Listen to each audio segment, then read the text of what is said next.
Today we're going to learn about the parts of the violin.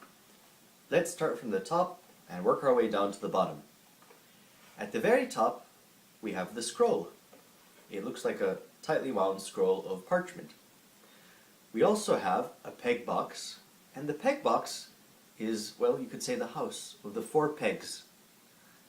These pegs correspond to individual strings, and if you look very closely inside every peg there is a hole, and each string goes through each individual hole, or more exactly, 1 string per hole, and those strings are very tightly wrapped around each individual peg.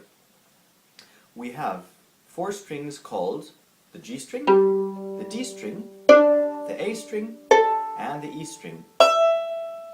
Now, let's try to memorize those names because there's a really, well, cute mnemonic to help us do that.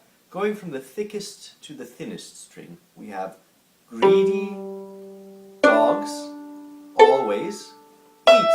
So G for greedy, D for dogs, A for always, E for eat. Greedy dogs always eat.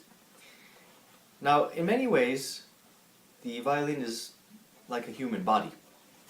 This is the neck. These shoulders, which are not really called the shoulders, have the unique names of being called the bouts. So each one is a bout of the violin. These are ribs. And we have the back on the back. Now we also have, turning the violin this way, the fingerboard, which is the black part where your fingers go when you play. More about that later, how to do that. And this could be technically called the top of the violin, but of course it's all a matter of perspective, because sometimes we hold the violin like that and it's no longer the top. But technically, that's what I've been taught anyway. This is the bridge, and the bridge elevates the strings, and there's an enormous amount of tension exerted on that bridge by the strings. Another part of the violin that contains an enormous amount of tension is the tailpiece, and the tailpiece holds the other end of the strings, and on the end of the tailpiece is the button. So that whole mechanism, from the tailpiece to the bridge to the peg box, is what really makes the violin. The rest is, well, about amplifying the sound, so to speak. And we'll talk about how to do that later as well. This is, I would say, unfortunately known as the chin rest. Why unfortunately? Because often a lot of kids, as soon as they see the violin, they say, "Oh, my chin goes there," and they hold it like that. Nothing could be further from the truth. It really should be called a jaw rest, so to speak. Although it doesn't really sound very nice to call it a jaw rest, it just doesn't flow off the tongue. However, when we hold the violin, the chin rest goes right along the line of that jaw, and it should fit nice and snugly. Consult your local violin shop or teacher for guidance in finding the right chin rest. We also have this little knob here, and that is called a fine tuner. You probably have 4 of them on your violin, on your tailpiece. You might have just one like me.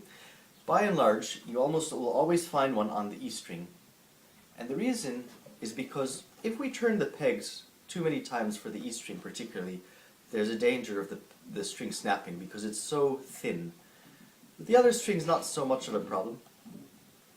However, when it comes to the other strings on violins that are particularly for beginners, and even not so beginners, just to facilitate tuning the violin, it's much easier to tune with a fine tuner, and that's why you might have 1 per string.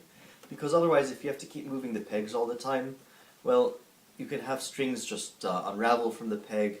The strings can go so loose and you might not know how to put the strings back in their original setting, so to speak. In other words, how to make them have the same amount of tension.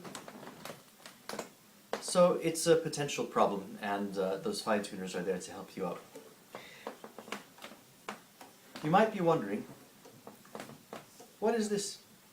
This is a shoulder rest. Now the shoulder rest is not really part of the violin. It comes off. I use a model called the Wolf Forte Primo, and the Forte Primo works great for my body. However, I would not say this is a one-size-fits-all, because your unique physiology will have to be taken into account when you decide which is the right shoulder rest and chin rest. So again, consult your local violin shop and or your violin teacher.